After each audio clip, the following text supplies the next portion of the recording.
Let's do it. Another deep dive. Yeah. This time, all about Halloween. But not just any Halloween. No, no. No, not at all. We are talking Halloween in Whitby. Back in the day, like way back. Before, everything was store-bought and the same at every house. Mass-produced? Exactly, yeah. Yeah. Thinking about those Halloweens that had like a real homemade, that unique, special, almost magical quality. Definitely had a charm all their own. It did. Really did. And for this deep dive, we've got a ton of amazing material. I mean, we've got old newspaper articles, blog posts, online forum threads, you name it. Even some vintage photographs sprinkled in there just to really set the scene. Absolutely. So get ready. We're going to unlock some serious Halloween nostalgia. Like, can you even picture it? That crisp autumn air, the smell of like homemade treats wafting through the streets, and that thrill of the unknown. What's lurking in your trick-or-treat bag? Right, because he never knew. Never knew. Oh, I remember. Okay, so we got to start with this one. Bobbing for apples. A classic. Yeah. Seriously, was there ever a time when there wasn't like a giant tub of water on every porch just waiting for us to like dunk our heads in? It really was everywhere, wasn't it? Yeah. You just knew it was coming. Every house. Yeah. But then, like, it just vanished. Poof, gone. I mean, our sources are mentioning all these health and safety reasons. Some are talking about germs, spreading through water. Right. Which, I mean, yeah, that makes sense. Makes you think. Yeah. But then some say it was more about, like, people getting scared of being sued. Ah, the liability thing. Yeah, exactly. Like, what if someone got hurt, Our world, it's all about avoiding risk now. Definitely more risk averse, that's for sure. For sure. Makes you wonder, though, like, have we lost some of that sense of adventure? It's possible, maybe. But, I mean, I don't know about you, but I'm not sure I miss having sopping wet hair every Halloween. You got a point there. I see your point. Okay, so let's talk about another Halloween tradition that, well, it's not around so much anymore. UNICEF boxes.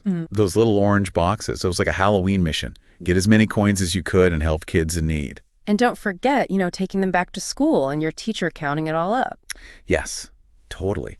And it makes you think, back then, it was like one of the few ways we as kids, like, were really aware of the world outside our little bubble. Definitely. It was before the internet, social media, all that. Right. And those boxes, they were a physical thing, something real you could hold. It felt like you were actually making a difference. Tangible, like a real connection, not just something you saw on a screen. Exactly.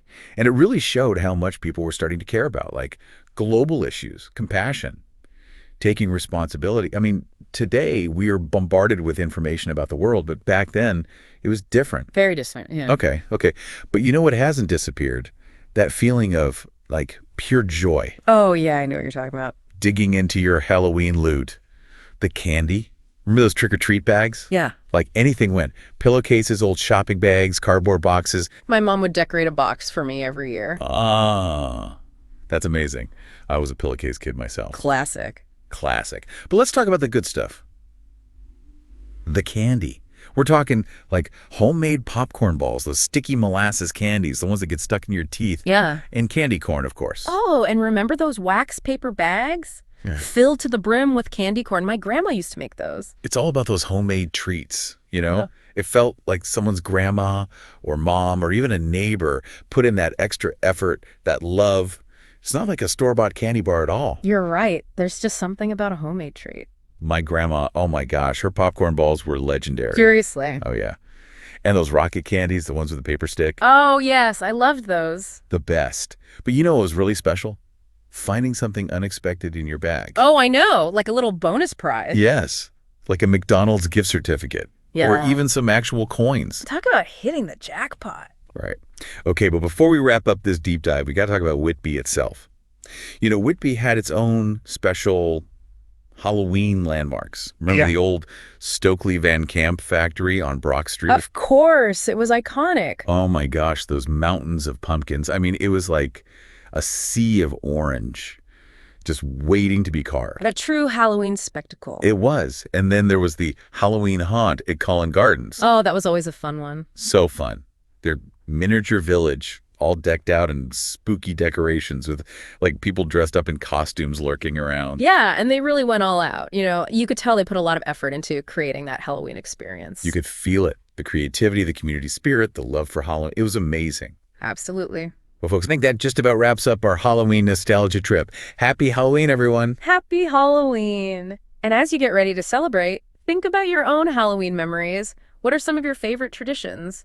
And how has Halloween changed over the years for you?